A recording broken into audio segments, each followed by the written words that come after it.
I'm really happy this evening.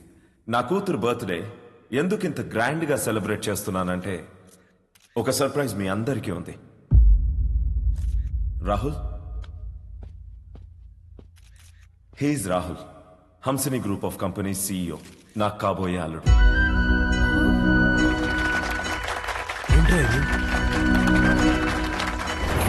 వాడే sir మన school teacher చేయనరికింది. వాళ్ళిద్దరూ ప్రేమించుకుంటున్నారు. నువ్వు నాకు షాక్ ఇచ్చే ముందే నేనే నీకు సర్ప్రైజ్ ఇచ్చానమ్మా.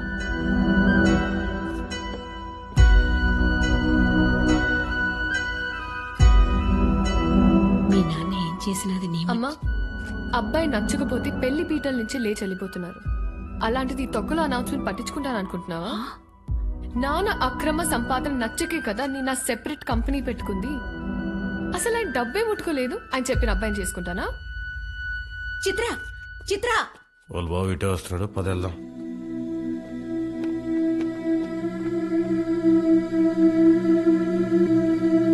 ఆగరా, చిత్రకు చెప్పేసి వెళ్దాం రా, లేదంటే బాధపడుతుంది. రే, నా కోసం రా ప్లీజ్. ఎక్కడికి రా?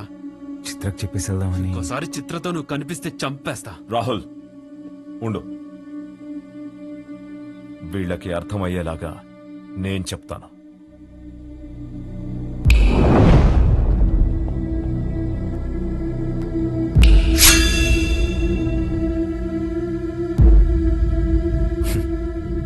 చిటికేస్తే పోయే ప్రాణాలు రమ్మేవి.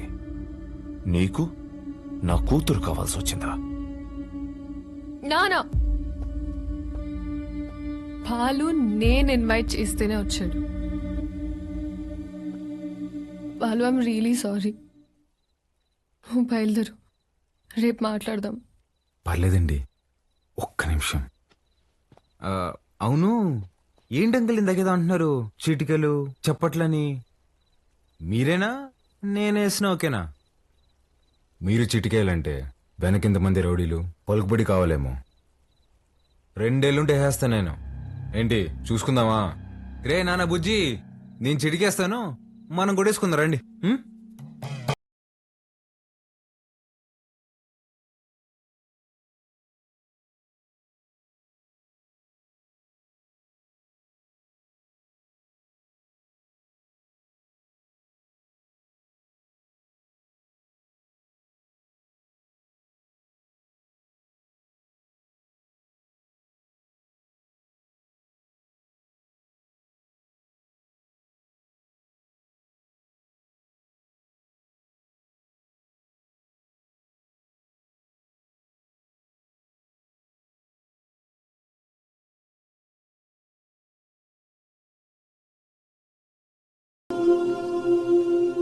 మీ నాయన చచ్చిపోయినాడు, ఊరికి పోదాం పదా. చికెన్ పట్టిందమ్మా నాన్న ఎదురుగా పెట్టుకొని. అసలేం మాట్లాడుతున్నాడమ్మా ఈయన? ఆయన మీ నాన్న కాదు, నువ్వు మా బిడ్డవి కాదు. మా దగ్గర పెరిగావు అంతే. అసలేం మాట్లాడుతున్నావు నువ్వు? మా తమ్ముడు మహాకాళేశ్వరరెడ్డి కొడుకు నువ్వు. రాక తప్పదబ్బా. ఇప్పుడంత సమయం లేదురా, నువ్వు వెళ్ళిరా. తిరిగి వచ్చాక అన్ని వివరంగా చెప్తాను. చెప్తే కానీ నేను చదివే లేదమ్మా.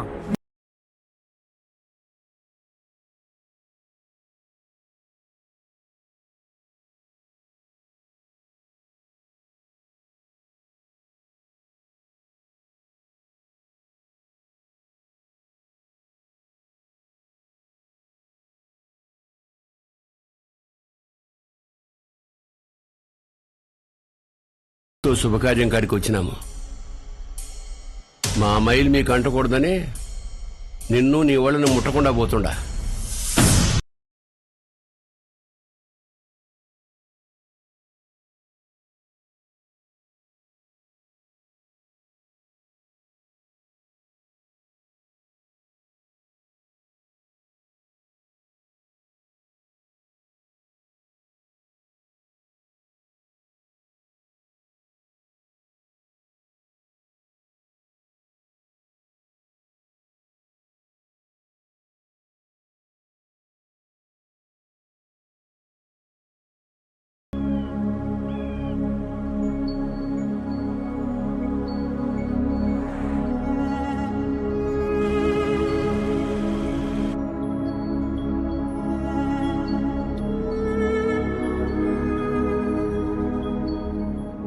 రే బండి పక్కకు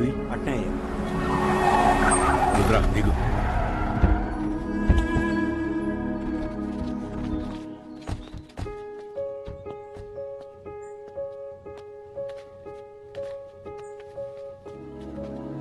నువ్వు మాకు ఏంటికి దూరంగా ఉండవు, మేమంతా ఈడెట్టా ఉండవు నీకు తెలవాలా. ఏడాది తిరగని బిడ్డవైన నిన్ను తీసుకొని మీ అమ్మనైనా పోతా ఉంటే కారుకి యాక్సిడెంట్ అయినది. మీ నాయన కోమాలకు పోయినాడు, మీ అమ్మ సావు బతుకులు నడుముండిపోయినది. ఇది యాక్సిడెంట్ కాదు, మా ఆయన మీద లేదా సంవత్సరం నిండిన నా కొడుకు మీద జరిగిన దాడి. ఆ భయంతో నిన్నైనా కాపాడుకోవాలని నా కాడ మాట తీసుకొని తన చిన్ననాటి స్నేహితులకిచ్చి నిన్ను పంపించేసినది. కొన్నాళ్ళకి కోమా నుంచి బయటకు వచ్చిన మీ నాయనకి మీ అమ్మతో పాటు నువ్వు కూడా చచ్చిపోయినావు అని చెప్పి అబద్ధం చెప్పినాను. ఈడ 2 వర్గాలు ఉన్నాయి. ఓ పక్క అన్యాయం అరాచకం ఉంటే ఇంకో పక్క దాన్ని ఎదిరించేదానికి మీ నాయన ఉండేవాడు. నీకు ముందు మీ నాయన గురించి చెప్పాలా. ఒకరోజు రాయలప్ప దొడ్డిగాడ సంగారెడ్డి మనుషులు చదువుకునే పిల్లని పాడు చేసినారు.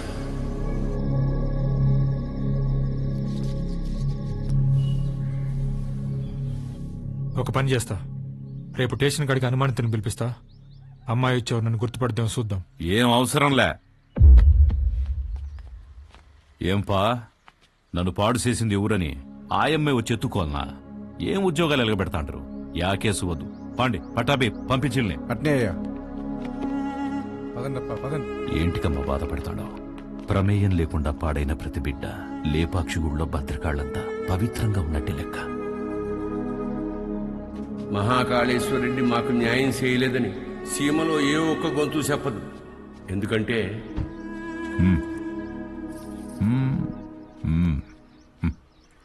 పొమ్మా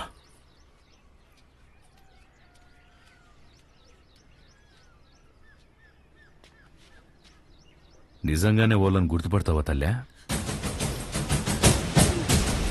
పటాబి అయ్యా, రామ్.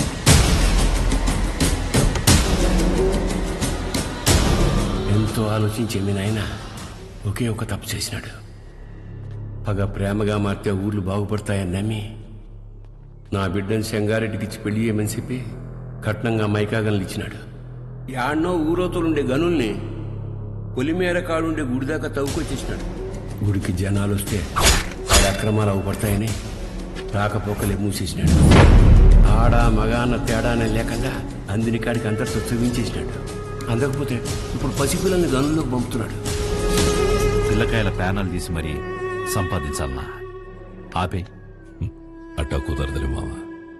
కట్నం కింద నేనే గన్లిచ్చిన, తిరిగి వెనక్కి లాక్కునేంత దూరం తేబాకు. ఆపే. మీ అమ్మకి జరిగినట్టే మీ నాయనది కూడా యాక్సిడెంట్ అనే అనుకుంటున్నావు. నిజమేందో ఆ దేవునికే తెలియాలా. వాళ్ళిద్దరికి జరిగింది యాక్సిడెంట్ కాదని నాకు తెలిసే లోపే నన్ను ఇక్కడి నుంచి పంపించేయండి.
పటాబి అయ్యా, మీ దాయిలు నాయన గది చూపించు. పదండి బాబు.